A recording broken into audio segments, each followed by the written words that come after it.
también tenían mucho problema con las altas tasas de impuestos y de contribuciones que ponían, las restricciones comerciales que generaban y, y obviamente había un monopolio que beneficiaba a todos los peninsulares. Eso era una realidad innegable, ¿no? Pero entonces obviamente todo este tema también ayudaba a crear Ahí me diferencias. prestas los audífonos. Muy bien, muchas gracias.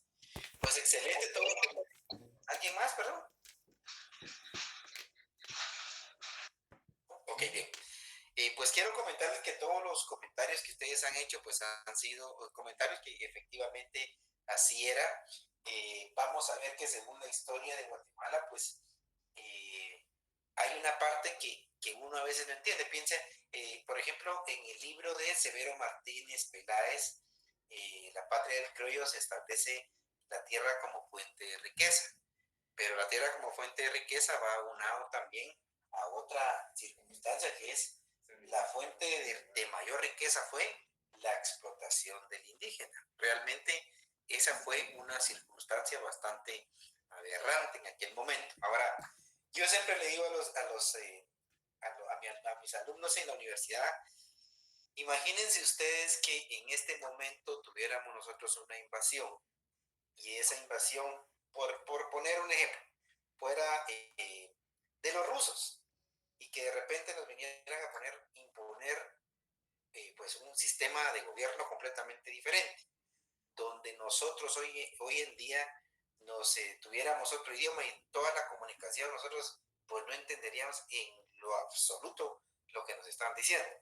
Primero, que todo fuera en ese idioma y que nosotros quedáramos en un cuarto plano.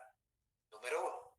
Número dos, lo más yo considero, y créanme ustedes que por mucho tiempo de estar ahí interactuando con muchas personas profesionales y también alumnos en la universidad, y tanto en INTECAP también, con mucha, y por también la experiencia, quiero comentarles que lo más difícil es cuando pues tocamos el tema del sentimiento religioso. Yo creo que ese es uno de los problemas más grandes que todavía pues, seguimos viviendo en Guatemala en cuanto a la forma visionaria que se tenía en aquel tiempo, completamente cristiano, y por otro lado también vamos a ver el origen de una cosmovisión que se venía manejando y pues que era mucho más antigua que el propio cristianismo. Ese choque ha de haber sido un choque increíble y que al día de hoy todavía tiene sus secuelas. Es bien, bien complejo poder hablar de eso. Sin embargo, quiero comentarles que pues esa era ahí sí que un trato desigual completamente en el idioma. Yo siempre les digo también, fíjense ustedes que nosotros pensamos hoy que, ¿se recuerdan ustedes cuál era el requerimiento? Que se lo leían hasta en latín a los indígenas y era requiriéndoles que tenían que cambiar su religión al cristianismo, que deberían de obedecer la ley de Dios y que su único rey era el rey de España. Le estaban requiriendo las personas que no lo aceptaban. Imagínense que nos estuvieran requiriendo a otro idioma y no sabemos ni qué nos están diciendo. Imagínense ustedes. Hoy en día, ¿cómo yo hago una ejemplificación del requerimiento? Es como ¿cuántas leyes tiene Guatemala? Más de 3,000 leyes. Y entonces hay reglamentos, hay instructivos, hay leyes orgánicas, constitucionales y una cantidad de preceptos legales. Ahora, todos no lo sabemos. ¿Será que todos lo sabemos? Y entonces cuando usted va ante un juez, hay una cuestión bien importante de conocer, que es, todos lo sabemos, nadie podemos alegar ignorancia de la ley. Entonces, para mí ese es el requerimiento de hoy en día, porque nos requieren conocer algo que muchas personas desconocen. Entonces, vamos viendo ejemplificando cómo podría ser aquel sentimiento de aquellas personas en aquel momento. Entonces, vamos a dar inicio y primero, exactamente lo que ustedes estaban diciendo, vamos a ver las condiciones sociales. Primero, el gran poder español fue a través de las reducciones, como un tipo de control, reducción de indios, ustedes saben, la fundación también de pueblos de indios, el repartimiento también, eso va a hacer que ese poder español tenga, ahí sí que como la misma palabra lo concibe, poder. Y va a ser a través de dos vías. Uno que va a ser el administrativo, ¿verdad? Y ese administrativo va a ser a través del corregidor, el alcalde mayor, el cabildo de indios y también va a haber a través de los principales, los justicias, que más adelante van a ustedes a ver o vamos a entender de qué se trata. Entonces vamos a ver que los principales y los justicias eran pues también, aunque sean de la misma área comunal, pero también muchas veces sirvieron al corregidor, al alcalde mayor y a los intereses de la corona. Esto es dentro del poder y la jerarquía administrativa, por así decirlo. Entonces vamos a tener al corregidor, alcalde mayor, cabildo de indios, principales y justicias. Abajo va a estar el más igual y el más igual va a ser el indio común. Voy a utilizar esos conceptos, aunque yo les digo con franqueza, yo no los utilizo ya en la universidad. No utilizo esos conceptos, sin embargo en este curso los voy a utilizar. Entonces vamos a ver el indio como fuente de riqueza. Porque yo siempre me pongo a pensar, imagínense ustedes que hoy en día si pusiéramos este contexto en la realidad de hoy, imagínense ustedes que a mí me dieran 5,000 hombres para trabajar de gratis, me dieran unas 100 caballerías para que ni es mío ni lo compré, no, que de gratis. Y entonces me trae un producto, mire, ahora tiene que sacar palma africana. Entonces vengo y lo hago y me vuelvo millonario. Entonces vamos a ver que tanto la tierra como la fuerza laboral de gratis fue lo que hizo una fuente de riqueza. Ahora, en aquel tiempo, ¿cómo es que efectivamente estaba dividida la sociedad así de manera muy amplia, de manera más general? Porque sabemos que hay castas y van a haber varios, pero sin embargo, quiero comentarles que arriba en esa pirámide está el peninsular, nosotros ya lo sabemos, el español. Luego del peninsular va a estar el criollo, y el criollo va a ser aquella persona que nace de española y español acá en América. Luego vamos a tener al mestizo, que al principio el mestizo va a ser, realmente les quiero comentar una cosa, cuando yo estuve trabajando para la Secretaría contra la Violencia Sexual, Explotación y Trata de Personas, tuve a bien tener varios documentos en mis manos. Y uno de los documentos que hacía un análisis, un antropólogo, era que realmente así es, aunque hay verdades crudas, hay verdades que son un poquito duras de poder aceptar, pero el mestizaje al principio que se empieza a dar en ciudades donde hay mayas, si fue en la ciudad maya Cachiquel, Iximche, vamos a ver que hay violaciones a mujeres. Así fue el resultado del primer mestizaje, violaciones de los castellanos hacia las mujeres indígenas.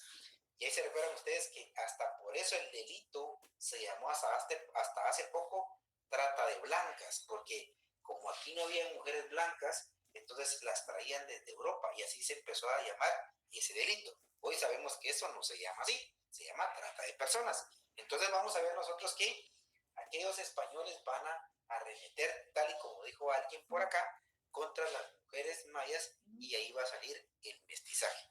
Vamos a ver que arriba en la pirámide van a estar los españoles, abajo los criollos y más abajo de los criollos van a estar los mestizos. Por abajo van a estar los mayas, en este caso acá en el área de Guatemala, pues sabemos que hay dos grupos culturales, uno que era el Xinca y otro que era el maya, que al final, pues en un concepto muy complejo, vuelvo a repetir, a mí no me gusta utilizarlo, pues eran los indios, ¿verdad? Entonces abajo estaba de esa pirámide y hasta más abajo estaban los negros, los mulatos. Quiero comentarles que realmente tuvieron una jerarquía parecida o más bien vinculante con el mestizo. Pero acá tenemos el sambo que no aparece en esta pirámide, que es el hijo de aquel maya y de aquel del negro o del indio y del negro. Entonces va a salir un sambo. Entonces, en esa línea jerárquica, quiero comentarles, no sé si alguien de ustedes ha leído alguna vez algún documento de Fray Bartolomé de las Casas. Y Fray Bartolomé de las Casas tiene la brevísima relación de la destrucción de Indias. Quisiera preguntar si alguien la ha leído.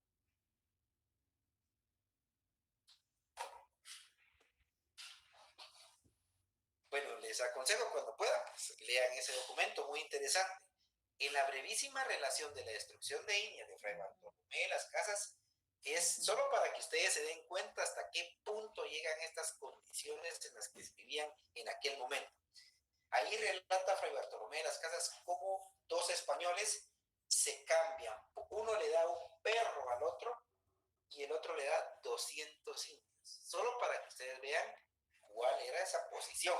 Imagínense ustedes, y por esa razón, cuando entendemos, cuando entran en vigencia las leyes nuevas o ordenanzas de Barcelona en el año 1542, vamos a saber que esas leyes van a, pues de una forma, a mermar supuestamente el maltrato contra los indígenas. Y yo siempre critico esa posición, porque a Fray Bartolomé de las Casas lo ponemos como el defensor de los indígenas.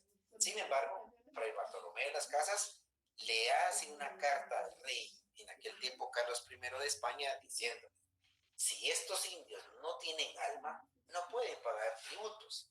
Si estos indios les das un alma, ellos van a pagar tributos. Y entonces, al final, la condición del indígena fue peor. ¿Por qué razón?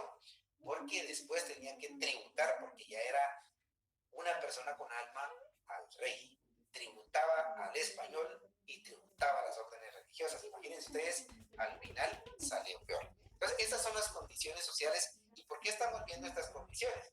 Porque estas condiciones no van a variar. Y como vemos hoy en día, por ejemplo, hoy en día también vivimos, les vuelvo a comentar, esta es una clase que es un poquito una realidad, yo siempre le denomino una realidad cruda.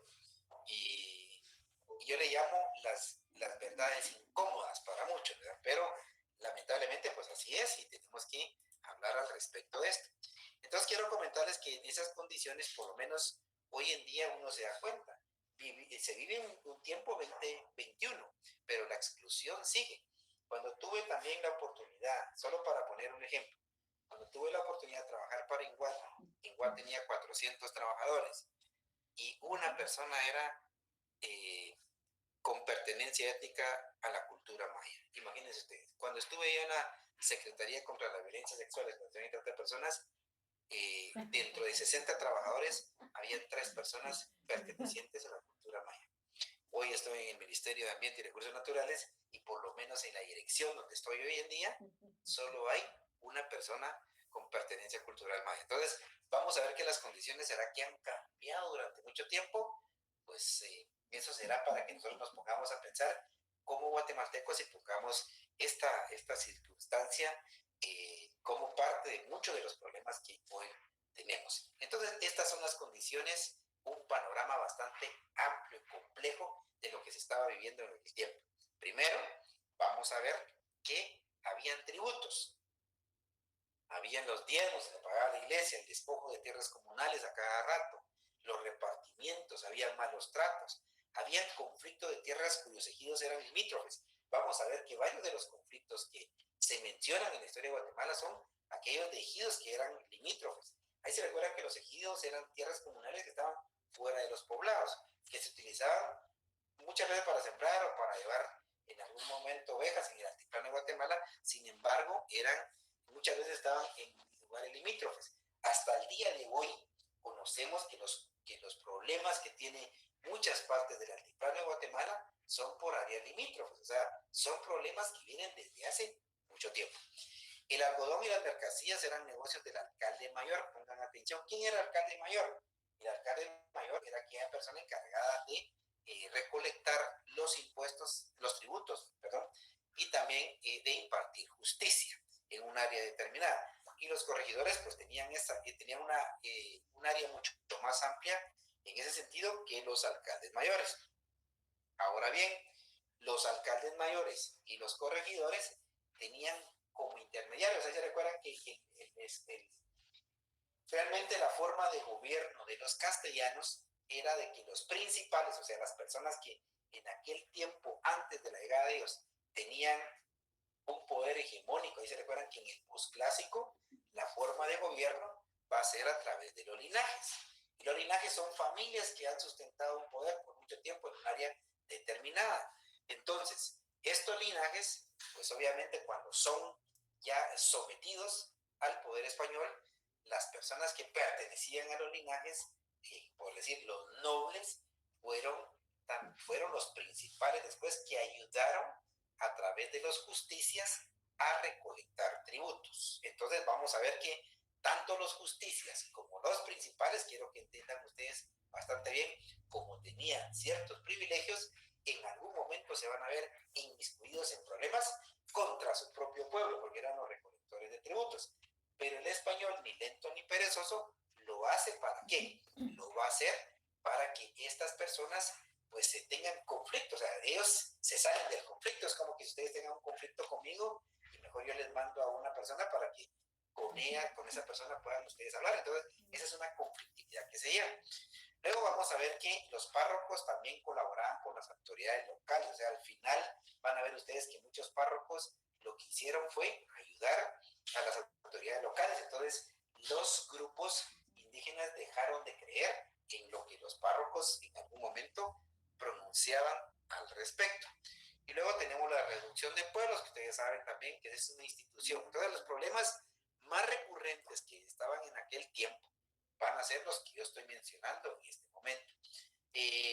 Parte de lo que era también el algodón se daba en la costa, ustedes saben, y los mandaban en bestias a traer cantidades de algodón, y vamos a ver que por ahí hubo un problema porque les pagaban menos de lo que era, y en el camino muchas veces pasaban por otras áreas donde les robaban hasta media libra de algodón. O sea, realmente, como les vuelvo a repetir, la explotación que existía en ese sentido era aberrante. Yo creo que entonces, si yo contra ustedes, por ejemplo, actúo de una forma que no es aquella forma correcta y que lo estoy sometiendo, que tengo un poder despótico, yo creo que es algo lógico que vayan a haber levantamientos. Entonces aquí es donde vamos a ver algunas sublevaciones que se van dando dentro del Reino de Guatemala, que va a ser lo más importante. Vamos a ver, para que entendamos de lo que vamos a hablar el día de hoy, quiénes eran los justicias. Los justicias eran los que recaudaban los tributos, pero no eran cualquiera, siempre estaban emparentados. Les vuelvo a repetir, en el periodo posclásico, por los linajes que existieron, eran emparentados con los principales al final. Entonces vamos a ver que los justicias eran los encargados de recolectar el tributo, ¿verdad? Entonces, eso era lo más importante que hacían estas personas. Y los principales, pues eran los encargados al final de, cuando los justicias le llevaban todo el tributo, pues trasladarlo a donde correspondía. Esas realmente eran las funciones de los principales y los justicias. Entonces, y vamos a ver una cosa, los principales mantenían, como eran aquellas personas respetables, por eso hoy en día, por eso es interesante. Miren ustedes, estos estudios son interesantes porque antropológicamente hoy en día, si vamos a las cofradías y vamos a las alcaldías indígenas, que son aquellos resabios de esa forma político-administrativa de impartir justicia. Siempre hemos visto que el Nimhao, las casas grandes, en el posclásico, y en el clásico, cuando está aquella otra casa que era donde se administraba el poder político-administrativo, también era el NIMPO, pero también era importante. Todas esas formas administrativas del poder político, desde el clásico al posclásico y a la llegada de los castellanos, pues se van a transformar en lo que son las alcaldías indígenas y en las cofradías. Permítanme un segundo, vamos a dar entrada aquí. Bien, entonces vamos a ver que para entender, entonces tenemos los justicias y los principales. Luego tenemos fíjense ustedes que es bien interesante, porque cuando entra la Constitución y las Cortes de Cádiz, los tributos quedaron abolidos. Y también quiero que sepan ustedes que se les otorgó la calidad de ciudadanos a los indígenas.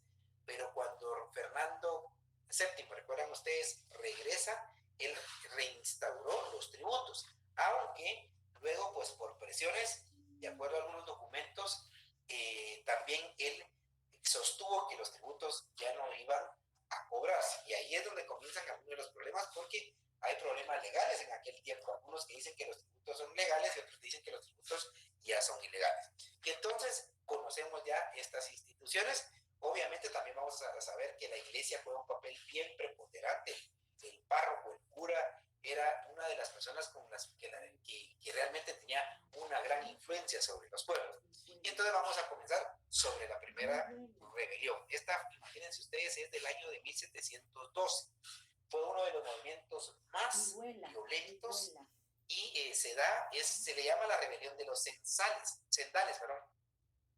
Y los Sendales es un grupo allá en lo que es Chiapas, va a durar 5 meses y van a estar los Sendales, los Choles y los Tzotziles en aquella área de Chiapas.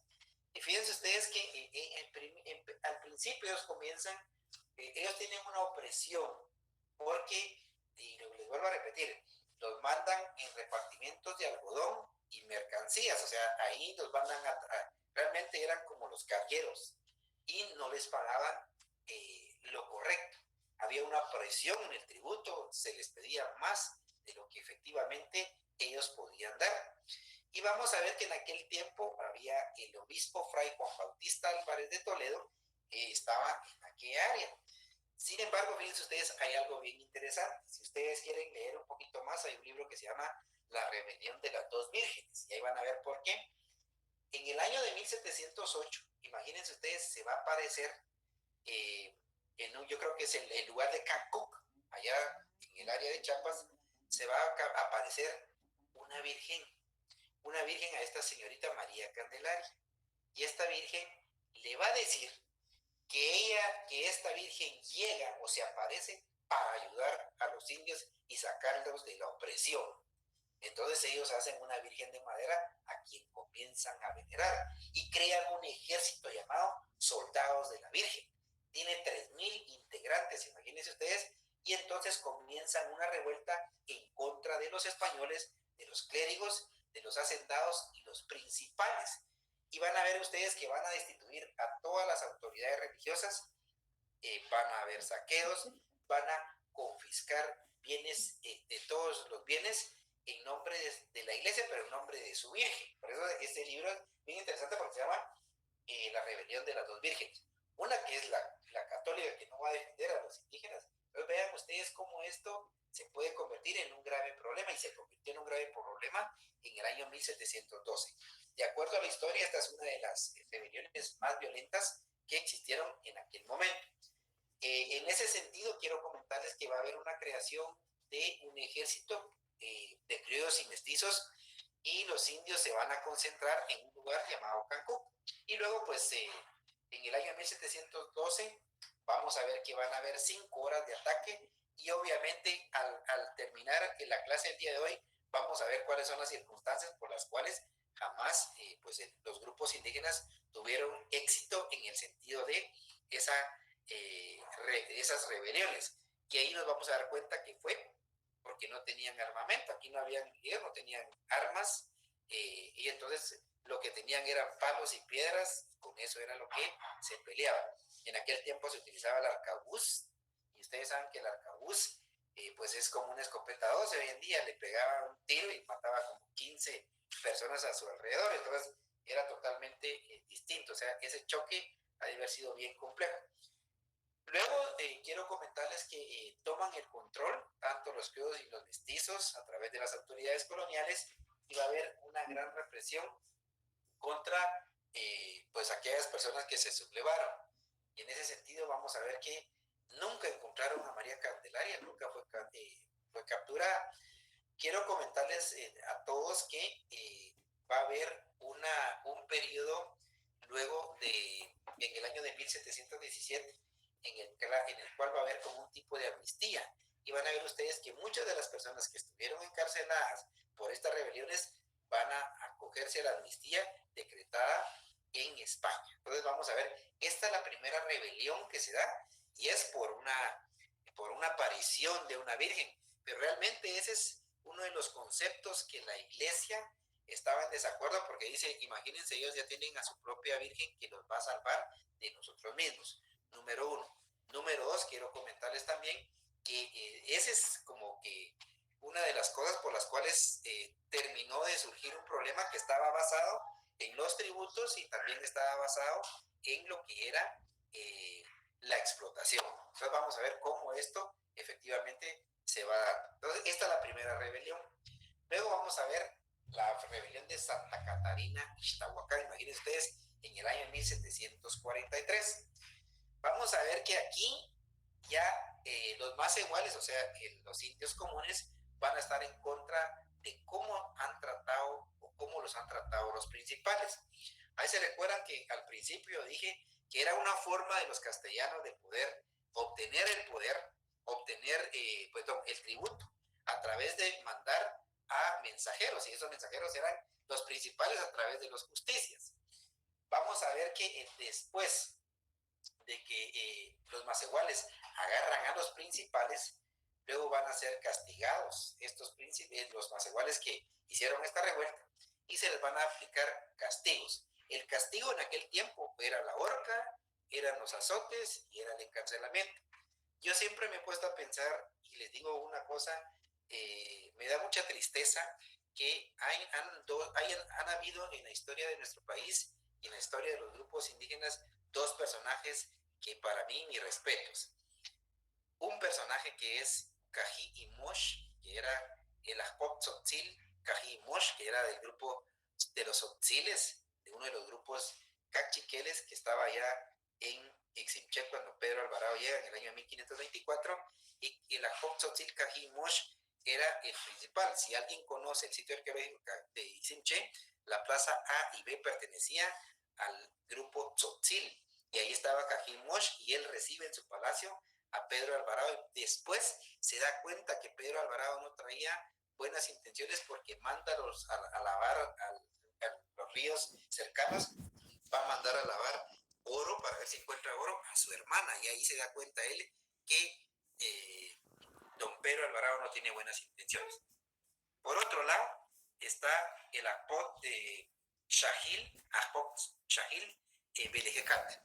Belejecat también está en la Plaza C, es del grupo de la Plaza C de allá de Ixinché, y vamos a ver que los títulos que ellos tienen, pues obviamente son personajes importantes. Les digo que da tristeza porque en ningún lugar muchas veces los mencionan, y ellos fueron, si alguien quiere conocer de cuál fue uno de los primeros movimientos guerrilleros en este país, fue el movimiento de Oncají, Mosh y Belejecat, porque en el año de 1526 se retiraron a las áreas montañosas del altiplano entre Chimaltenango y Sololá, y después fueron capturados, ahí se recuerdan ustedes, en lo que es, que nos conocemos hoy en día, que no se debería llamar así, pero se llama así, Piedra Parada, o sobre la Piedra Parada, que será allá en Misco Viejo. Ahí fue capturado Belejecat y Cají Mosh, y si ustedes quieren leer un poquito más de esa historia, lean La hija del adelantado de José Mía, donde él cuenta cómo a ellos dos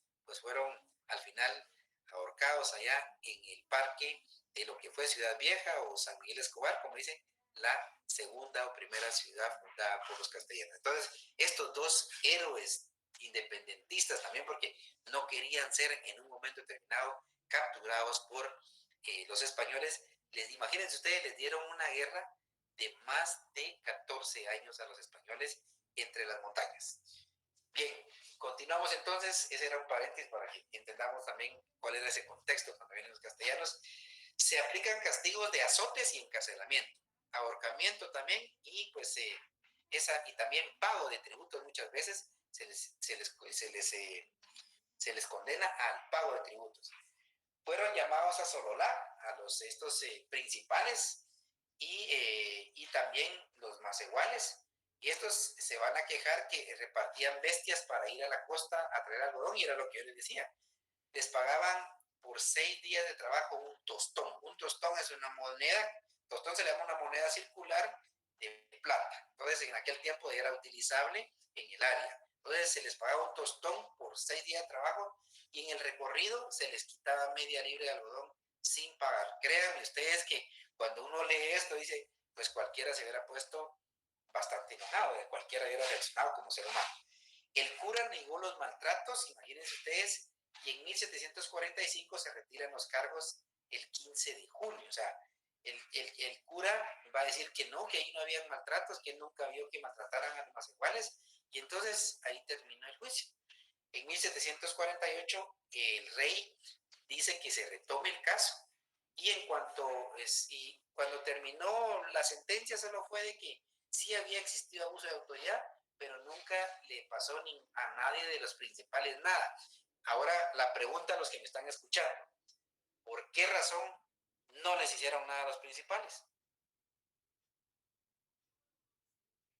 Porque siempre seguían tributando al rey. Sí, pero ¿por qué a los principales? O sea, los principales, ¿por qué a ellos no los tocaron? O sea, al final no les hicieron nada. Y aunque ellos, pues obviamente explotaban a sus demás, al pueblo, que también ellos eran parte del pueblo, pero ¿por qué a los principales no?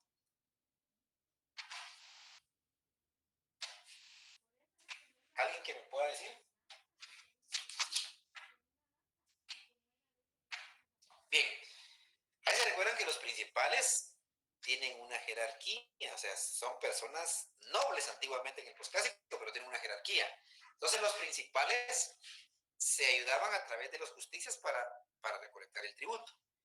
Los justicias y los principales muchas veces, en la mayoría de veces, eran partícipes de la autoridad española, aunque fueran comunitarios. Entonces, por esa razón, van a ver ustedes que aquí no hubo ninguna sentencia. Entonces, para que ustedes sepan por qué razón. Luego tenemos la rebelión de San Francisco en Tecpan, Guatemala, en el año 1759. Vamos a ver que va a haber una crisis de autoridad. Una vez más, los principales por medio de los justicias ponían a los medias cabezas de parcialidad que no obedecían en la cárcel. Las cabezas de parcialidad también era como esa era una figura utilizada donde era una persona que tenía en un territorio determinado de residencias, era quien pues dominaba o quien tenía autoridad. Entonces por eso se llaman cabezas de parcialidades parcialmente, ¿verdad? Pero estos estaban más abajo que los justicias, entonces muchas veces los justicias les decían que tenían que tributar o que tributara pues los residentes del área donde ellos eran los encargados, y ellos se negaron. Entonces los cabezas de parcialidad se rebelan contra los alcaldes principales, ¿verdad? Porque ellos los están obligando a tributar, y aquí había un problema. Entonces va a armar un movimiento y pues van a liberar, realmente este movimiento va a liberar a los cabezas de parcialidad, porque recuérdense que los principales los habían encarcelado. Y la Real Audiencia va a castigar a los culpables. Siempre mandaba pues militares a castigarlos. El 26 de abril se manda a citar a la justicia, y coincide en una cosa interesante, que la gente había citado el cura, les había dicho que llegaran a una misa a una hora determinada. En ese momento va toda la gente a la misa, y entonces también van a ver que un gran grupo de indígenas también van a liberar a los cabezas de parcialidad. Entonces se le une la gente de la iglesia al grupo que va a liberar a estos personajes. Al final van a ver ustedes que va a haber una buena revuelta, y el 27 de abril llegan 180 hombres y citados 14 cabezas de parcialidades. Uno de ellos va a decir que el cura es el que tuvo la culpa porque él les dijo. Entonces fueron condenados a aquellas personas que fueron sediciosas a 100 azotes, ¿verdad? Y los acusaron, oigan bien los delitos: sedición, alboroto, usurpación de la jurisdicción y falta de respeto. El cura, aunque fue acusado, nunca, jamás fue citado. Entonces vamos a ver aquí lo que sucede. No voy a poner de ejemplo en los días de hoy, pero ustedes les traerá a su memoria, a su mente, cómo pasan las cosas hoy en día también. Vamos a ver ya que ni los principales, ni los alcaldes mayores, ni los curas son citados, pero las personas que se rebelan en contra de un maltrato, ahí sí todos son, les son sancionados de una u otra forma. Entonces vamos a ver cómo pues ese efectivamente se va a dar. Luego tenemos Santa María Nevaj en el año de 1793. Aquí había un gobernador que en apariencia pues fue un principal, pero que abusó del pueblo. Y el pueblo reaccionó por instigación del cura también. Ellos decían que el cura les había dicho que, pues obviamente ellos estaban siendo, pues ahí sí que engañados. Este señor fue acusado de agotar, imagínense, los fondos de los cofrades, de cobrar tributos en exceso, pero lo hacía porque el maíz, los ponía a cobrar maíz, y el maíz le servía mantener a los cerdos del alcalde mayor, Francisco Sebastián Chamorro. O sea, aquí era una cuestión de que le cobraban tributos, les pedían ciertas mercancías. ¿Para qué? Como abuso de poder. Y realmente la gente reaccionaba. Este señor, pues Andrés León, va a decir que él fue golpeado, azotado y herido por los justicias, por orden del cura. Entonces, estos van a ser pues encarcelados allá en Huehuetenango, porque se los llevaron para allá, y pues se siguió el proceso de estas personas. En Huehuetenango, fíjense ustedes que hubo un motín y ellos salieron de la cárcel. Se hizo justicia, pero este señor no quiso regresar realmente a Santa María Nevaja. Se siguió el proceso, pero solo dijeron que él era absuelto. De acuerdo a la historia de Guatemala, pues él fue absuelto. Al cura se le condenó por sedición, no es el único, pero le dijeron que se iba a seguir un procedimiento, era un dominico, y entonces a él se le va a seguir un procedimiento religioso. Eso es lo que pasa allá en Santa María Nevaja. ¿Cómo ven ustedes hasta ahorita? ¿Qué les llama la atención de todos estos movimientos de sublevaciones indígenas? ¿Alguien que pueda opinar?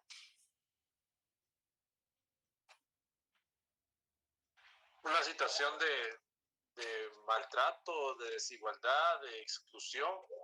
Entonces, es una situación de rebelarse contra todo ese abuso. Muy bien, excelente. ¿Alguien más que pueda comentar algo?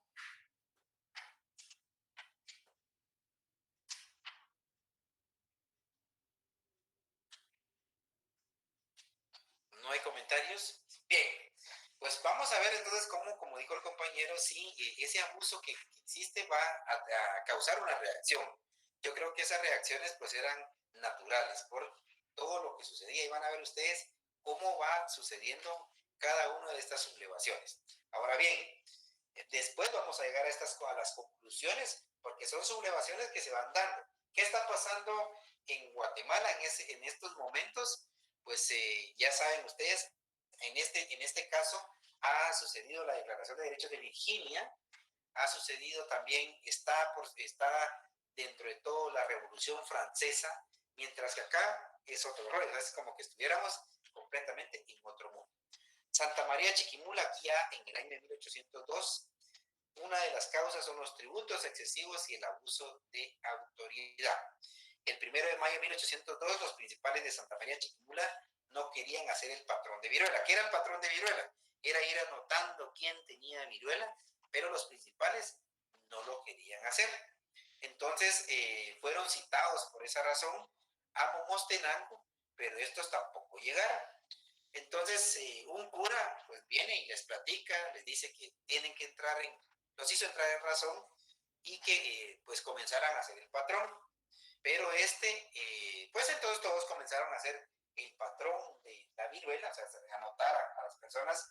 Nadie tenía viruela, según la historia, ninguno tenía viruela. Sin embargo, pues ellos se negaban a hacerlo. ¿Cuándo lo hicieron? Ninguno tenía viruela, pero vamos a darnos cuenta de algo. Fíjense que el alcalde dio posesión a los cofrades. Y entonces, como había llegado este cura, José María Agüero, quiero comentar algo que se me había olvidado. José María Agüero no era de ahí lo habían enviado para poder que aquellas personas que no querían hacer el patrón lo pudieran hacer y que no se volviera un conflicto. Entonces vamos a ver que, pero él llegó con esa buena intención y resultó que se enojó. ¿Y por qué se enojó? Porque pues él vio cuando se da posesión a la cofradía, cuando eso no se tomó en cuenta el cura. Y en aquel tiempo el cura era el que daba posesión a la cofradía. Otra de las cosas es de que no fueron entregados 2 tributos, creo que el de diciembre y de marzo, si no me recuerdo, y esos 2 tributos no se entregaron, y por esa razón fueron encarcelados los principales. Vamos a ver que el 12 de julio llegan soldados para arrestarlos, ¿verdad? A todas las personas que habían estado en contra de hacer de pagar los tributos. Más que todo siempre iban en contra de los principales o los justicias, cuando veían ellos que realmente ellos eran los que habían, y los más iguales, que en ese orden, si ustedes se recuerdan, van a ser todos indígenas. Vamos a ver que cuando llegan los soldados, Imagínense ustedes, son detenidos y gente con garrotes y piedras los van a llevar al pueblo. O sea, ellos en la entrada del pueblo es que los agarran y los van a llevar a la plaza central del pueblo. Luego van a ver que ahí está este alcalde, ¿verdad? El alcalde, se recuerdan ustedes que era el que les había, solo para que ustedes se den cuenta de algo. Primero era oriundo de Chichicastenango. Segundo, les cobró 1,400 tostones por hacer 2 imágenes, que en aquel tiempo hubiera sido, como hoy nos dicen, se va a hacer un puente de 20 millones y realmente el puente vale 10 millones. Entonces, 4,000 por el dorado del retablo, 4,000 tostones, y la gente veía que él se había enriquecido totalmente. Entonces, el 14 de julio llegaron autoridades con 346 hombres, 30 indios de Totonicapán, y encarcelan a 24 indígenas que eran los que habían agarrado a estos soldados y pues los retuvieron, que habían retenido a Diego Chixoy. Vamos a ver que la sentencia al final se va a dar con 50 azotes, 100 pesos de condena por los daños que le causaron a las propiedades de Diego Chixoy, y pues vamos a ver que 24 de noviembre de 1804 se dio muerte a Diego Chixoy. Fíjense ustedes que se encontró a 3 más iguales. Ahí se recuerdan que él, pues la gente no lo quería, porque él después que había sido uno de ellos, pues realmente ahí se había aprovechado con el uso de poder del pueblo. Aquí es otra cosa. Vamos a ver que al alcalde mayor, que al final tuvo que ver en esta conflictividad, no se le acusó ni a la tropa cuando tomaron el pueblo, porque ellos después de tomar el pueblo cometieron varios abusos. Entonces vamos a ver que en las sentencias es interesante ver cómo se llega a la sentencia y cómo en estas sentencias pues no figuran autoridades coloniales. Entonces vamos a ver que en ese sentido pues ahí vamos a ver. Luego vamos a ver la de Patsicía, que es otra de las interesantes en cuanto a la historia de Guatemala. Y vamos a ver que en Patsicía se cobraban 20 reales cuando eran 14, nada más lo que se tenían que cobrar.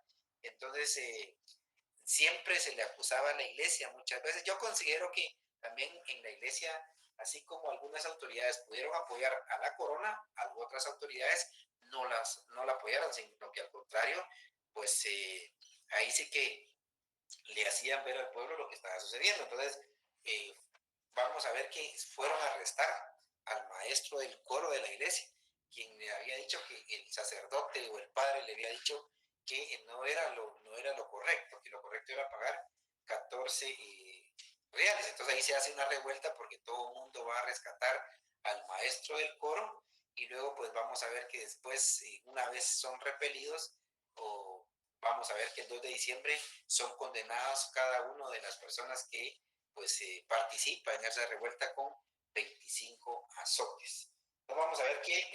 licenciado, me queda una duda. Entonces, realmente, ¿quién era el que impartía la justicia? Porque está claro que esto lo determinaba, ¿quién? ¿El cura? O... No. Eso lo determinaba la Real Audiencia. ¿Y quién conformaba la Real Audiencia? La Real Audiencia en este caso, se recuerda que la audiencia realmente estaba presidida por el gobernador, presidente o capitán general. Esa era él la presidía, pero era un órgano colegiado de solo españoles. Entonces, al alcalde mayor, al corregidor, se le giraban instrucciones y muchas veces eran enviados, había fiscales. Ahí van a ver que hay fiscales, en este tiempo hay fiscales contra el despojo de los indígenas. Sin embargo, quiero comentarle que los fiscales eran españoles. Entonces, el problema aquí es que todo lo que mandaban eran españoles. Entonces, nunca realmente se iba a defender los intereses de aquellos grupos que eran los grupos minoritarios. Entonces, ahí ese es uno de los problemas más grandes que existían.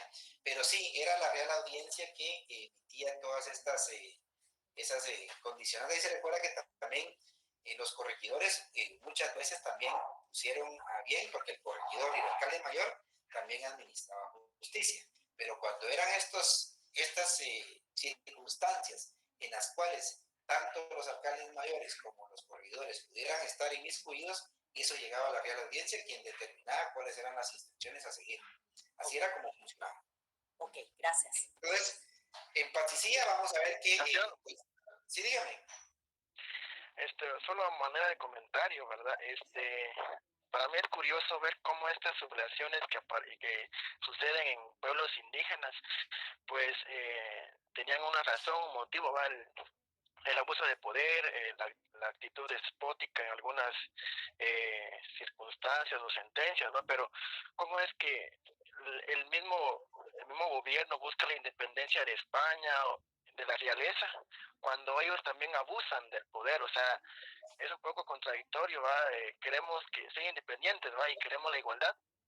Sin embargo, muchos de ellos abusan de ese poder y no dan como que abusan de los pueblos indígenas, abusan de su libertad y crean desigualdad entre ellos. Entonces es un poco contradictorio que busquemos la independencia, que buscaban la independencia, la igualdad, la libertad, cuando muchos de ellos abusaban de los pueblos indígenas. Y en las sublevaciones, obviamente, a veces como que están justificadas, no digo que todas, pero que había una razón por la cual también ellos, o sea, había una razón por la que decían, esto no está bien, no está correcto. Y considero que también a veces la falta de información, ¿verdad? A veces como que ellos, los pueblos indígenas, no se daban cuenta o tal vez se daban cuenta, pero no entendían en su totalidad toda la realidad que pasaba en todo el país, en toda Centroamérica. Entonces, para mí es poco, o sea, muy curioso, va a haber esa contradicción. Y no sé si estoy bien o estoy mal, ¿va? Pero yo así lo veo, solamente. No, sí, la verdad que sí. Ahora ahí se recuerda una cosa. La mayoría de alcaldes mayores y corregidores eran criollos, y usted tiene mucha razón. Sin embargo, no todos. La mayoría en este tiempo, en este momento, aquí en 1811, la mayoría eran criollos. Anterior, por ejemplo, ya en el siglo XVIII la mayoría eran españoles. Entonces, ¿cuál es el problema? Ahí se recuerdan ustedes que en Guatemala no hubo intendencia. En las otras provincias sí hubo intendente. Pero los intendentes les llegaron a quitar poder a los corregidores y los alcaldes mayores. Ahora me van a entender cuando hablo de intendente y por qué el intendente, sí, mis respetos, que la gente, los alcaldes mayores y los corregidores estuvieran en contra de los españoles, que son los mismos criollos. Y en Guatemala, aunque no hubo una intendencia, pero el capitán general era como el jefe de todos los demás intendentes. Pero ahí se recuerdan que el capitán general o gobernador o presidente de la audiencia era pues alguien puesto por el rey. Entonces aquí, aunque no hubo una intendencia, pero hubieron muchas autoridades españolas que están viniendo en este momento a quitar puestos a los criollos. Y esa es una de las cosas que comienza a causar un problema. Aquí estamos viendo el problema del abuso hacia los indígenas, cómo estas sublevaciones pues querían o denotaban que querían un cambio, número uno. Pero por otro lado, estamos viendo el problema que existe entre el criollismo y los peninsulares que están viniendo. Ahí se recuerdan que Fernando VII, cuando regresa en 1814, por eso manda bastantes peninsulares, porque aquel constitucionalismo que ya se empezaba a gestar en las provincias, por ejemplo en las provincias centroamericanas, él lo que quiere es quitar eso. Y por esa razón crea el intendente para quitarle poder tanto a los corregidores como a los alcaldes mayores. Entonces, es un poco contradictorio, tal y como usted dice. Sin embargo, en este momento, precisamente lo que estamos hablando, el criollo ya tiene un recelo contra el peninsular. Entonces, muchas veces, por ejemplo, dentro de estas revueltas, hay una donde el alcalde mayor no pasa la información al corregidor, pero porque el corregidor era español y él era criollo. Entonces dice, bueno, que se subleven y él huye. Entonces ahí vamos a ver cómo eso pues tiene que ver, porque a él no le importa. ¿Por qué razón? Porque ya están en esa conflictividad con los españoles. Bien, otra de las que no está acá, pero hubo un litigio de los ejidos, o sea, hubo un litigio entre San Cristóbal y San Miguel Totonicapán, donde llega el alcalde y pues va a decir, este es el límite, y comienza un problema ahí entre los justicias, los principales, y el problema va a ser limítrofe.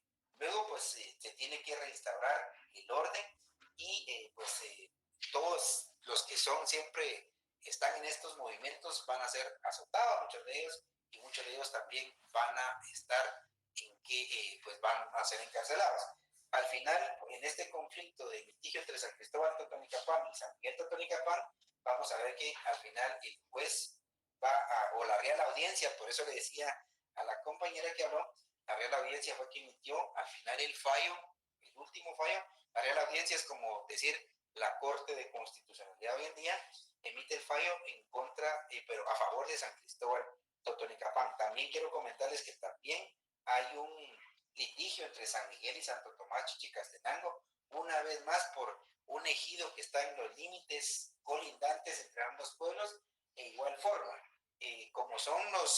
como los que llevan esa directriz son los alcaldes, y cuando ellos llevan la directriz, ahí se vuelve el problema. Ellos piden ayuda a el corregidor, y el corregidor a su vez a la Real Audiencia, y mandan soldados para que otra vez el orden se vaya a restaurar. Otra de las cosas interesantes, ya más en 1773, es cuando viene el nuevo presidente Martín de Mayorga. Fíjense ustedes que a él decían en el altiplano que él era un indígena que se había llevado un franciscano a Europa, y que allá había sido educado en las altas élites, y que ahora regresaba una vez más aquí al territorio guatemalteco. Y entonces imagínense ustedes cómo eran las reducciones. Muchos tenían que pedir autorización para poder salir del pueblo, y se decía que había un gran grupo de indígenas que venía al altiplano solo para recibir a su rey. Al final eso se desvaneció, ¿verdad? Y por esa razón ellos estaban contentos que venía su rey acá, porque él les iba a liberar de los tributos que pagaban. Por otro lado, también está uno en San Juan Comalapa, que es bien interesante porque ese se da en el año 1774, donde llega un nuevo cura. Pero el nuevo cura decían que él traía la mortandad, porque había una gran crisis ahí virulenta. Y fíjense ustedes que le llegan a quitar su hábito, lo sacan, y pues al final se hace un gran problema. Y pues va a llegar él, al final llega una vez más por autoridades de la Capitanía General de Guatemala a restaurar el orden. También hay otro movimiento en Quetzaltenango, donde ahí se ve involucrado el corregidor y el alcalde mayor, pero era porque ellos querían, la gente estaba pues en contra del estanco del aguardiente, porque ahí se recuerdan ustedes que eran como, al final era un pequeño monopolio que se tenía. Entonces ellos estuvieron inmiscuidos, el alcalde mayor y el corregidor, pero nunca fueron sentenciados. Esos son de los movimientos más allá de todo eso. Y aquí vamos a llegar al último, que es el más sonado, el que todos pues conocen, y es el motín de Totonicapán. Este es uno de los motines que se van a dar, o el levantamiento más conocido por muchos de nosotros, y vamos a ver que eso va a suceder allá en el año de 1820, ya pues un año antes de lo que va a ser la independencia de Guatemala. Primero quiero comentarles que son 4 pueblos. Está San Cristóbal, Totonicapán, San Francisco el Alto, San Andrés Checul y Momostenango. Vamos a ver que va a ser una sublevación de 20 días. ¿Y cuáles son de los problemas que se van a dar? Una vez más, a través de los decesos del alcalde mayor, porque vamos a ver que él pues también pues explota. Los tributos son tan altos, no solo en el área que estamos mencionando, sino que fíjense ustedes que hay una queja. Y ya se había quejado de que estos grupos, por ejemplo, en estas áreas, Chantla, Huehuetenango, San Miguel y todos estos lugares, ellos se resistían completamente a pagar los tributos. Él ya había anunciado a las autoridades de aquel tiempo que acá había mucha gente que estaba completamente en desacuerdo con tributar. Ahí se recuerda que, de acuerdo a lo que yo les había dicho, aquí ya había un conflicto legal. Para algunos, el rey había decretado que no se debía de pagar tributos, y las autoridades españolas continuaban juntamente con autoridades del clero, y también, por qué no decirlos, ahí estaban ayudando por los principales y los justicias.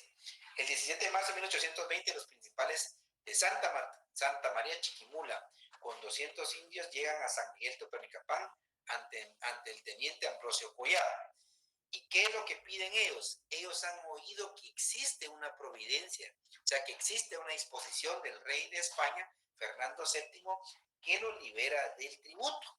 ¿Y cuál es la chispa que enciende aquí todo ese gran rollo?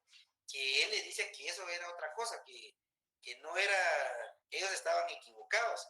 Entonces, ellos dicen que eso, ellos lo que están haciendo es un uso excesivo, los están viendo como unos tontos y entonces envían una comisión a Guatemala para preguntar de esa providencia. ¿Qué pasó con esa providencia? Porque ellos saben que ya no deben de pagar tributo. Entonces la rebelión va a estallar el 11 de julio, ¿verdad? Vamos a ver qué va a estallar porque ellos tienen conocimiento que ese tributo ya no se tiene que dar, los tributos están ya abolidos y que ellos pues siguen pagando tributo. Quiero comentarles que en este tiempo, quiero decirles que el alcalde mayor era un criollo y como criollo, él huye y era lo que el compañero yo le quería comentar. ¿Por qué él huye? Porque ya no le interesa, o sea, realmente dice, bueno, ese es un problema de la corona y nosotros pues estamos ya en contra del gobierno español y deja el problema más allá de eso, pues él se va de ese lugar. Vamos a ver que quiénes son las personas que van a empezar esta revuelta. Vamos a ver qué es Lucas Aguilar. ¿Quién era Lucas Aguilar? Hay que tomar en cuenta que Lucas Aguilar en aquel tiempo tenía 59 años, era un agricultor, era un macehual. Ahí se recuerdan que un macehual significa un indio común. Va a reunir a las personas para no pagar tributo y pedir su devolución, o sea, la devolución del tributo. Y vamos a ver que sí se lo van a, que él, al final van a ver ustedes lo que sucede. Algunos consideran dentro de la historia de Guatemala que él se va a valer del prestigio que tenía Atanasio Tzul para poder ser él y comenzar con esta revuelta. Ahora sí les digo, él comienza a instigar al pueblo para que pues hagan una revuelta para no pagar tributo y pedir la devolución de todos aquellos tributos que habían pagado y que eso ya estaba absuelto. Luego vamos a ver quién era Atanasio Tzul. En aquel tiempo tenía 60 años, fue un indio principal, o sea que era de linaje, fue un labrador y había sido justicia, o sea, había recaudado tributo. Era un personaje bastante reconocido, porque era, por así decirlo, un noble. Dícese que cuando va a tomar él posesión, y eso vamos a ver cuando ellos realmente comienzan esto y toma posesión como rey, ¿verdad? El 12 de julio de 1820 va a ser él coronado como rey y Lucas Aguilar como presidente. Van a destituir a todos los justicias y entregan el dinero a los justicias. Ahí se recuerdan ustedes que eran los que recolectaban el tributo. Los justicias van a ser destituidos porque ya no necesitan recaudar tributo. Y entonces todos los pueblos le van a dar el dinero a Lucas Aguilar. Yo sé que ustedes han visitado el Museo de Historia de Guatemala, que está allá en la zona 1, donde antes era el registro de la propiedad inmueble, creo que construido en el tiempo de José María Reina Barrios, y aquí tenemos la silla donde se sentó, pues, Atanasio Tzul, aquel 12 de julio de 1820. Dícese que hubo hasta corrida de toros, quema de cohetíos, ¿verdad? Y por otro lado, por ahí dicen que también hubo algo que no estuvo correcto. Dicen que se vistió de español cuando llegó a la corrida de toros, pero eso solo es un rumor dentro de la historia de nuestro país. Vamos a ver que pues él y Lucas Aguilar, dentro de las críticas que se le hace a este movimiento, es que nunca dimensionaron qué tan grande iba a ser su movimiento. Ellos pensaron que solo iba a ser dentro de su comunidad, pero luego tal vez no tenían un plan estratégico de cómo poder hacer que el movimiento resonara mucho más allá de las fronteras de los pueblos que estaban aledañamente concentrados donde fue este movimiento. Entonces, por esa razón, no tuvo éxito. En ese sentido, de seguir más allá de ahí. Según la historia, pues no tuvieron esa, no sabían que al final iban a triunfar y por esa razón, y que todos los pueblos se fueron, lo tuvieron como un ejemplo. Sin embargo, van a ver ustedes que el 29 de julio va a llegar la noticia a Guatemala de que hay una rebelión. Y entonces, ahí se recuerdan ustedes que la Real Audiencia y ahí se ponen en alerta completamente de ese movimiento y va a caer el movimiento. El 1 de agosto el comisionado Prudencio de COSAR entra a San Miguel Totonicapán.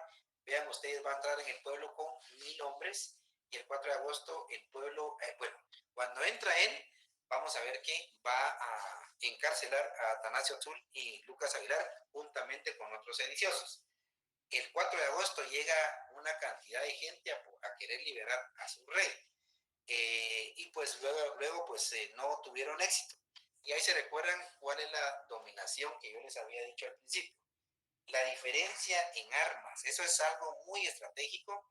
Yo no sé si ustedes han oído, hay un bonito libro que se llama Gérmenes, Armas y Acero. No sé si ustedes lo han oído, de cómo pues las armas de un continente a otro son distintas y cómo eso hace que pues las sociedades vayan siendo diferenciadas en cuanto al uso de armamento y por la propia tecnología. Sin embargo, ahí sí que categóricamente hay una anotación ahí muy interesante que lo único que hizo diferentes que nos hace diferentes es las oportunidades, porque como seres humanos todos tenemos esa capacidad intelectual. Pero es interesante ese documento. Bien, no va a haber juicio. Quiero comentarles que no va a haber juicio, porque se recuerdan de aquel indulto que les había comentado ya a ustedes. Es un indulto del rey del año de 1817, entonces ellos se van a acoger, unos el 24 de julio y otros el 22 de enero de 1821, van a solicitar realmente el indulto así por escrito el 25 de enero de 1821 y su libertad fue en marzo de 1821. Entonces vamos a ver que pues es poco, como 6-5 meses que pasan ellos en la cárcel, pero van a ellos proponer que no sean juzgados. Y por esa razón, ustedes saben que pues Atanasio Azul pues después no fue ni ejecutado, porque ellos se acogieron al indulto del rey. Ahora bien, quiero volver a comentarles la circunstancia de los tributos, de acuerdo a algunos documentos, era totalmente ilegal, porque el rey Fernando VII, cuando regresa en 1814, por presiones, vuelve a un régimen semiconstitucionalista y va a abolir ciertos tributos. Entonces, dentro de los tributos eran los tributos a los indígenas, por eso que ellos tenían toda la razón para poder estar en contra de que se les esté cobrando.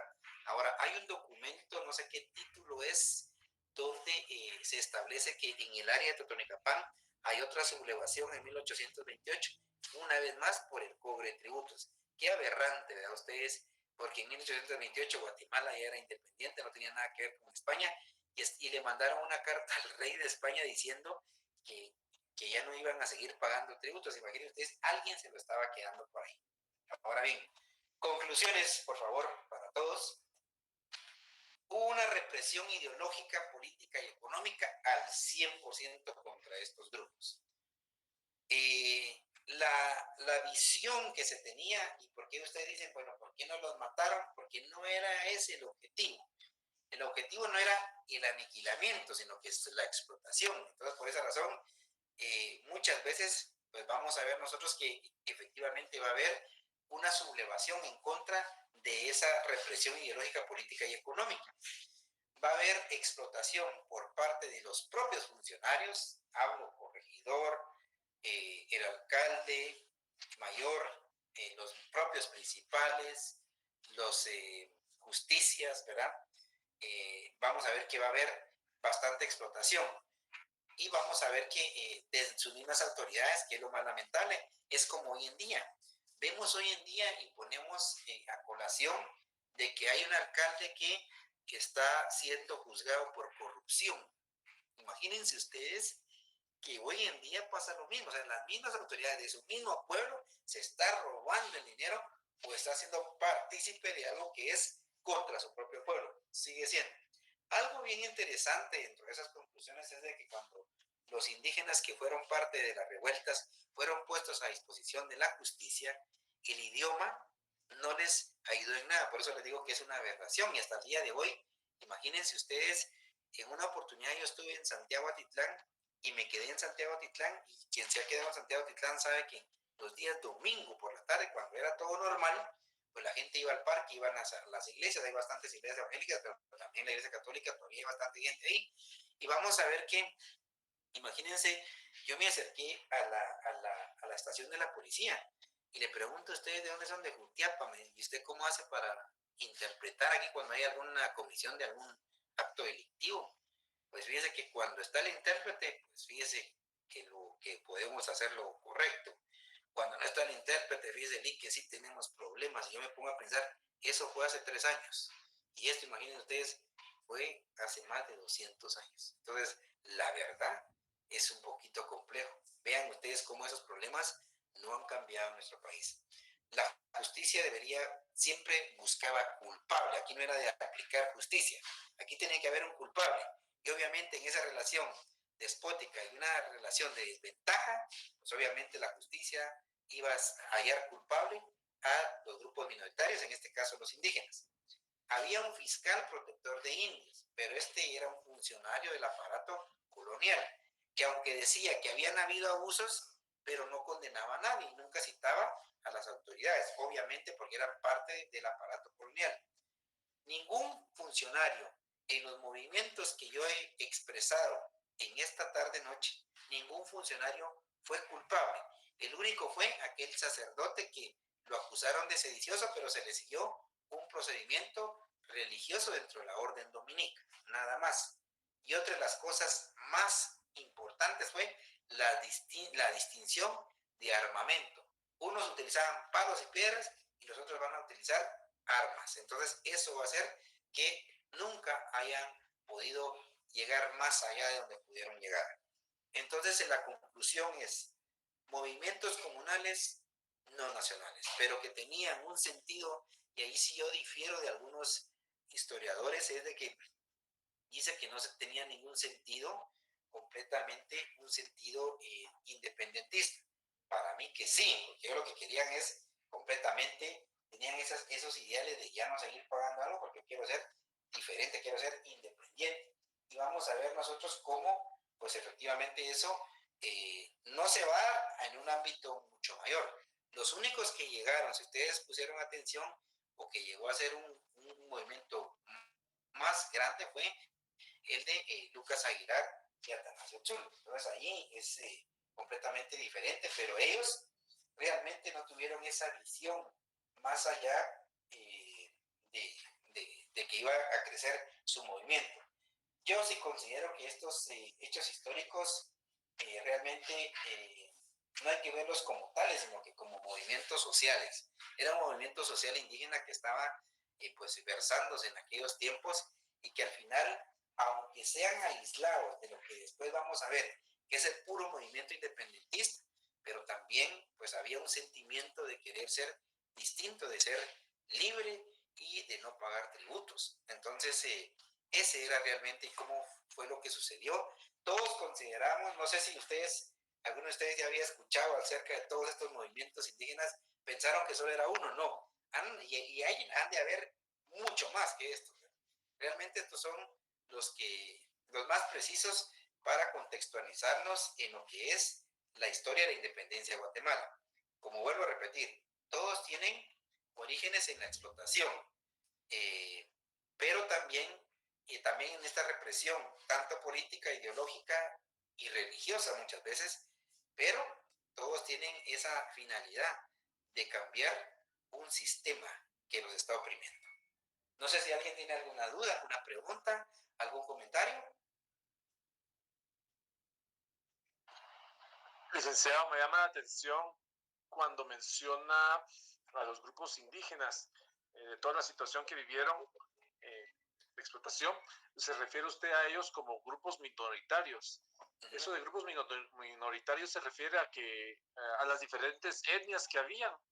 No, cuando hablo de un grupo minoritario, aunque sean mayoritarios en número poblacional, son minoritarios porque no tienen representatividad. A eso me refería yo cuando hablo de grupos minoritarios. O sea, aquí en este país pueden haber 6 millones, y era lo que yo le decía, 6 millones de personas que antropológicamente se consideran pertenecientes al grupo maya. Sin embargo, es una minoría en cuanto es una mayoría porque no hay representatividad. Yo ponía como por ejemplo, que por ejemplo en Inguata habían 400 trabajadores y una persona de pertenencia maya. Hoy en día en todos lados hay poca representatividad. A eso me refiero yo cuando expongo de grupos minoritarios. Gracias. Ok. ¿Alguien más?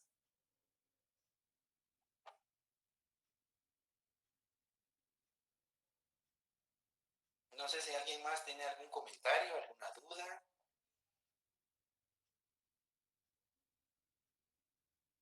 ¿O todo está claro?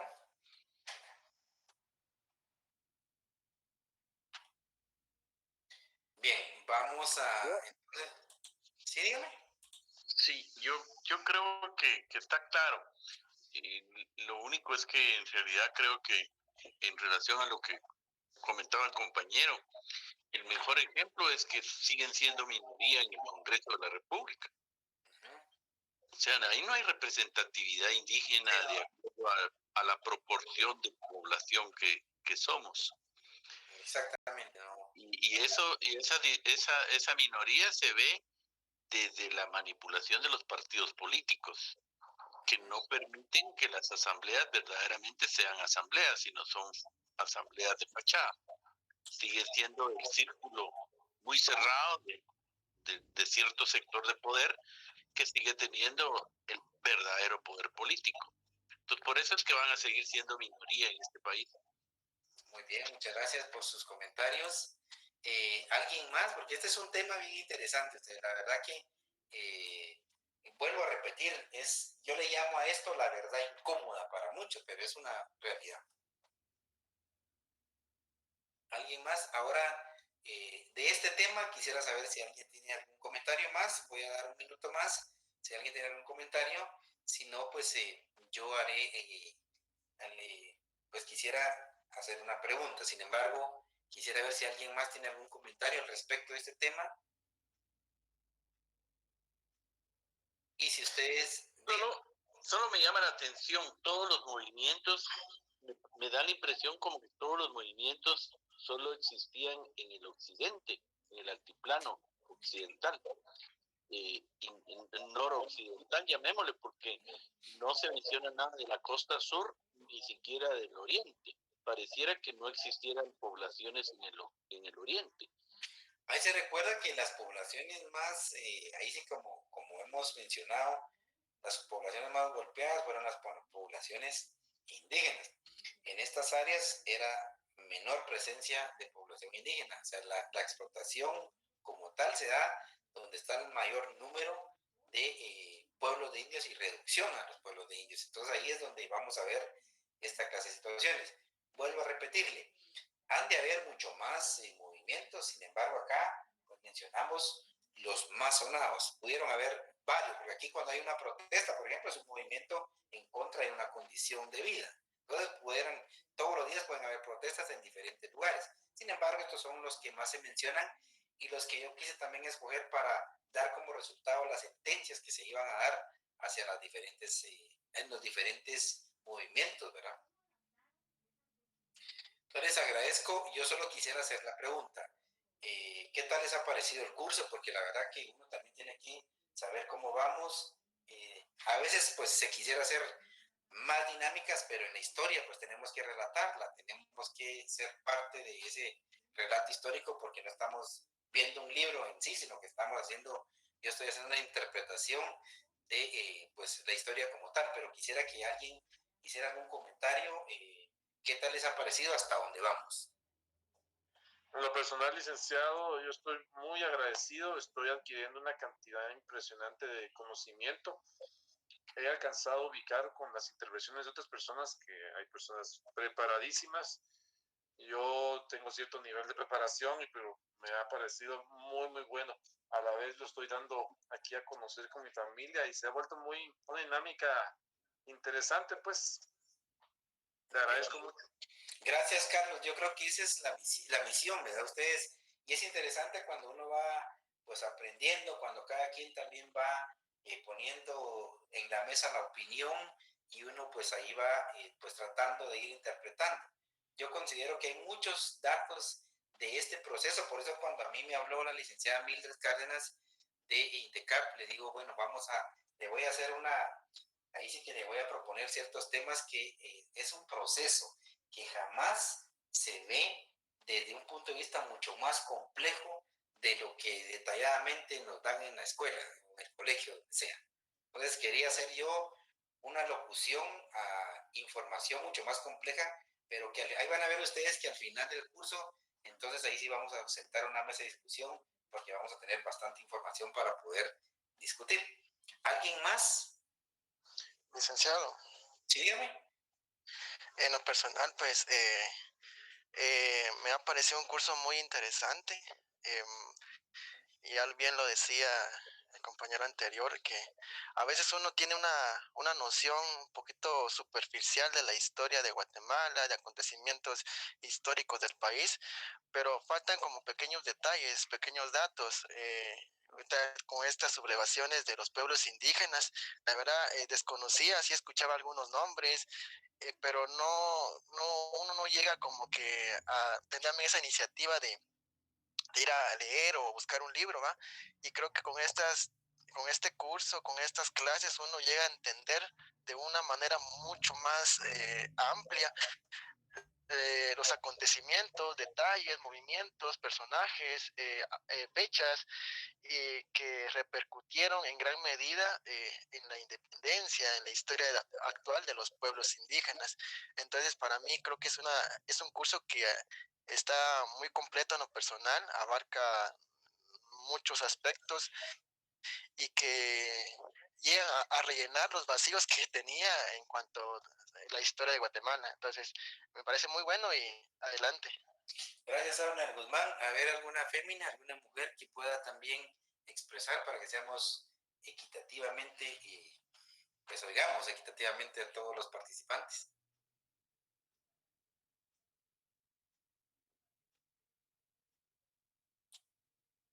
Compañeras, está el micrófono.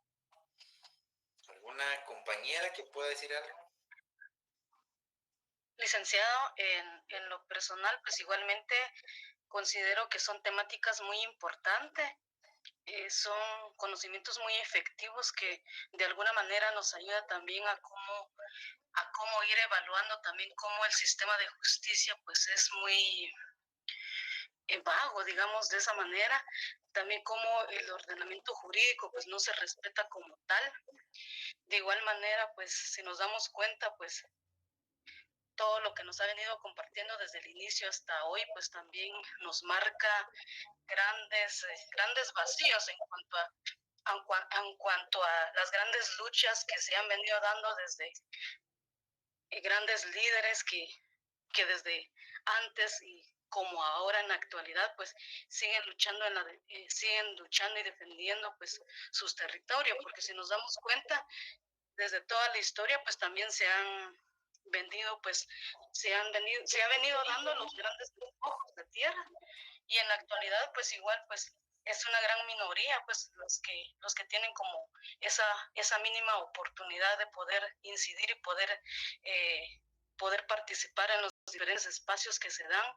Asimismo pues también lo mencionaron anteriormente de que en todos los ministerios del gobierno se invisibiliza pues los derechos propiamente de los pueblos indígenas. Entonces, desde mi punto de vista, pues son temáticas en que nos ayuda también a cómo analizar y a cómo también de alguna manera pues tener conciencia de la realidad y de las grandes desigualdades que se siguen marcando a nivel nacional. Gracias, licenciado. Muchas gracias, Iria Elizabeth. Quiero comentarles que cuando uno da esa interpretación y vemos la realidad de hoy, yo les estoy hablando, por ejemplo, de 1702, desde 1712 del siglo XVIII, parte del siglo XIX, y estamos en el jueves 29 del 4 del 2021, y cuando vemos noticias, las mismas irregularidades, el mismo sistema, la misma forma de impartición de justicia o de impartir justicia continúa. Entonces decimos nosotros, pero ¿qué ha pasado? Entonces eso es para que nosotros nos pongamos a pensar hoy en día que tenemos que reflexionar. Hay verdades incómodas, esto es lo que le llamo verdades incómodas. Trato de no hacer una crítica muy para no entrar en conflictividad, porque no es ese al final el objetivo del curso, pero sí para podernos poner en el tintero de una reflexión. esa es la reflexión a estos movimientos que existieron. Y pues continuamos con los movimientos que se empezaron a gestar en México para la próxima clase. Entonces ya vamos a ver los movimientos allá, qué es lo que está sucediendo, porque ya estamos pues bastante aterrizando en lo que va a suceder después, que es ese 15 de septiembre del año de 1821. Así que para todos tengan muy buena noche y pues nos vemos el próximo lunes. Que tengan una feliz noche y cuídense mucho. Gracias, buenas noches a Gracias, todos. feliz noche. Gracias, igualmente. Gracias, feliz noche.